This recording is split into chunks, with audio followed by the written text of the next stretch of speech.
Hello, Pastor David McKinley here from Central Schwenkfelder Church. We have been working through the Psalms, especially the latter Psalms, and last week we started this sermon series on Psalm 90, where it starts out as saying, "O Lord, you are our dwelling place throughout all generations." And certainly that psalm speaks of the faithfulness of God. Well, this week we're going to turn to Psalm 91, where it's going to talk about God's protection and provision. And I'd like to read to you from Psalm 91, verses 1 and 2. "He who dwells in the shelter of the Most High will abide in the shadow of the Almighty. I will say to the Lord, my refuge and my fortress, my God in whom I trust." Here the psalmist talks about God being a refuge, being his protection, being that one that helps him throughout life's challenges. And the occasion that Psalm 91 was written, some scholars believe that it was on the occasion of war, thought to have been written by King David.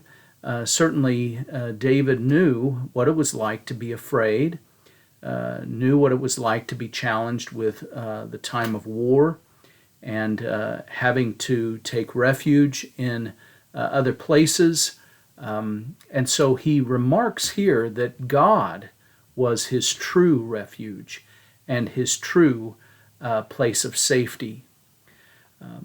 In my research for this sermon, one of the greatest fears that we as human beings have is the fear of abandonment, of being lonely, of being alone. But God in this passage tells us that we are never alone, that as long as we seek Him, He provides a sense of comfort and security to all who put their trust in Him. And I love how this psalm ends. It ends as if God is speaking, when he says, "Because he holds fast to me in love, I will deliver him. I will protect him because he knows my name. When he calls to me, I will answer him. I will be with him in trouble, and I will rescue him and honor him. With long life I will satisfy him and show him my salvation." And so, this psalm encourages us to find our security in God, and then God turns around and gives us a promise that He will protect us and bless us as long as we keep Him first priority.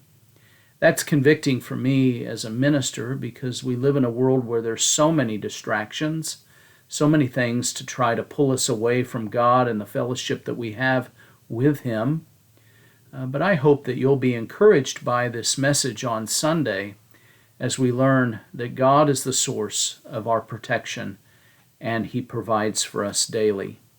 I hope to see you this weekend. There are many exciting things that are happening in our main building. The renovations continue, and hopefully our air conditioning will be working, and that you will enjoy your time at Central Schwenkfelder Church as we worship the risen Lord Jesus Christ together. May God bless you and keep you.